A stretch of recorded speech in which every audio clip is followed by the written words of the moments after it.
కామారెడ్డి జిల్లాలో కుండపోత వర్షం కురిసింది. ఇక జుక్కల్లో రికార్డు స్థాయిలో వర్షం పడింది. రెస్క్యూ ఆపరేషన్లో స్వయంగా ఎమ్మెల్యే పాల్గొన్నారు. వరద ప్రభావిత ప్రాంతాల్లో కూడా పర్యటించారు. ప్రస్తుతం మనతో జుక్కల్ ఎమ్మెల్యే ఉన్నారు. సార్, అంటే షెట్లూరులో అతిపెద్ద రెస్క్యూ ఆపరేషన్లో పార్టిసిపేట్ అయ్యారు. ఎంతమందిని రెస్క్యూ చేశారు? యాక్చువల్గా షెట్లూరులో ఇది ఎన్డీఆర్ఎఫ్ అండ్ ఎస్డీఆర్ఎఫ్ చరిత్రలోనే అతిపెద్ద రెస్క్యూ ఆపరేషన్ అండి.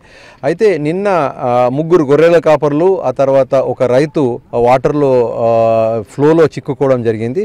అయితే 3 గొర్రెల కాపర్లను, ఒక రైతును వీళ్ళు సురక్షితంగా కాపాడడం కాకుండా 656 గొర్రెలను కాపాడడం జరిగింది. అయితే మూగజీవాలను కాపాడడం అనేది చాలా సంతోషకరమైనటువంటి విషయం. జనాలు ఎక్కడ ఏ ఆపరేషన్లో అయినా కూడా మనుషులను కాపాడడం మీదనే ఫోకస్ ఉంటుంది.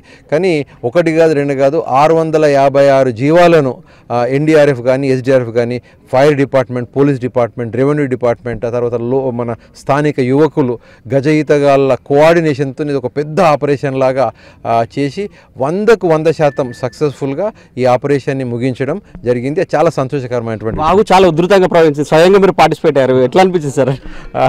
అంటే యాక్చువల్గా నాకు రాఫ్టింగ్ ఎక్స్పీరియన్స్ ఉంది. అంటే రాఫ్టింగ్లో చాలా రకాల, అంటే చాలా డిఫికల్టీ ఉంటుంది. అయితే ఇది పెద్దగా నాకు ఏం అనిపించలేదు. చాలా సింపుల్ ఫ్లో వాటర్ కాబట్టి నాకు పర్సనల్గా పెద్దగా ఏం అనిపించలేదు. కానీ ఈ ఆపరేషన్ ఇస్ వెరీ ఏమంటారు బిగ్ ఆపరేషన్. చాలా సక్సెస్ఫుల్గా జరిగింది. రిస్క్ ఎక్కడ ఉందంటే ఈ మన గొర్రెలను తీసుకురావడం, జంప్ చేయడము, మన బోట్లలోని 4 బోట్లు ఉపయోగించడము, అది చాలా మంచి కోఆర్డినేషన్తో జరిగింది. జుక్కలు చాలా ఎక్కువ వర్షం కురిసింది. దాదాపు 26 సెంటీమీటర్ల పైగా. చాలా గ్రామాల్లో రాకపోకలు నిలిచిపోయినాయి. ఏం చెప్తారు సార్ ఆ జనాలకు? నేను ఇప్పుడు ఈరోజు చూసినటువంటి పరిస్థితి ప్రతి ఒక్కరు గమనించాలి. మొత్తం ప్రభుత్వ సిబ్బంది ఒక 100 మందికి పైగా ప్రభుత్వ సిబ్బంది దినమంతా కష్టపడి మన 4 బోట్లు ఉపయోగించి గ్రామస్తులు, తర్వాత అందరూ కోఆర్డినేషన్తో సక్సెస్ఫుల్గా చేయడం జరిగింది. ఇది కేవలం మానవ తప్పిదం మాత్రమే. ఎవరైతే వాటర్లో చిక్కుకున్నారో వాళ్ళకు కూడా సమాచారం ఖచ్చితంగా మేము ఇవ్వడం జరిగింది. మా కామ్దారులు పోయి వాళ్ళకి స్వయంగా చెప్పారు నిన్న 7 గంటల సమయంలో, మీరు ఇక్కడ ఉండకండి, మీరు వెళ్ళిపోండి అని చెప్పారు. అయినా కూడా నిర్లక్ష్యం వహించారు. నేను దయచేసి మీకు అందరికీ, ఎవరెవరైతే లోతట్టు ప్రాంతాల్లో ఉంటున్నారో మీకు దయచేసి నేను విన్నవించుకుంటున్నా, మీరు ఎట్లాంటి రిస్క్ తీసుకోకండి. ఎందుకంటే ఇప్పుడు నిజాం సాగర్లో, అదేవిధంగా కౌలాస్నాలలో వాటర్ ఉధృతంగా వస్తుంది. పైనుంచి చాలా వాటర్ వస్తుంది. ఇప్పుడు నిండు కుండలాగా ఉన్నాయి 2 కూడా ప్రాజెక్టులు. వాటికి మొత్తం అన్ని నిజాం సాగర్లో నా ఊహ ప్రకారం ఈ సాయంత్రం వరకు అన్ని గేట్లు ఓపెన్ చేస్తారు. కాబట్టి ప్రతి ఒక్కరు జాగ్రత్తగా ఉండండి. అసలు కాల్వ వైపు వెళ్ళకండి, నీళ్లు ఎక్కడో కూడా వెళ్ళకండి, ఏటి వైపు ఎవరు కూడా వెళ్ళొద్దు అని చెప్పేసి అందరు సురక్షిత ప్రాంతాల్లో ఉండాలని చెప్పేసి, ఒకవేళ మీ ప్రాంతాలలో ఏదైనా కాలువ కానీ, వాగు కానీ, ఏదైనా నీరు కానీ, మన నీటి ఉధృతి పెరిగినట్టయితే, నీటి ప్రవాహం పెరిగినట్టయితే ఇమీడియట్గా అధికారులకు, ఏ అధికారులకు, రెవెన్యూ అధికారులకు కావచ్చు, మీ పంచాయత్ సెక్రటరీ తెలియజేసినట్టయితే తక్షణమే సహాయ చర్యలు చేయడానికి నేనున్నా.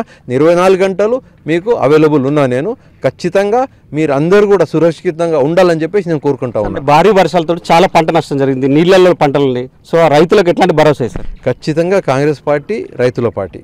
రైతులకు మేము తగినట్టు న్యాయం చేస్తాము. లిబరల్గా నేను చెప్తున్నాను, నోట్ చేసుకోండి, లిబరల్గా అసెస్ చేసి వ్యవసాయ అధికారులకు, రెవెన్యూ అధికారులకు ఆల్రెడీ ఆదేశాలు ఇవ్వడం జరిగింది.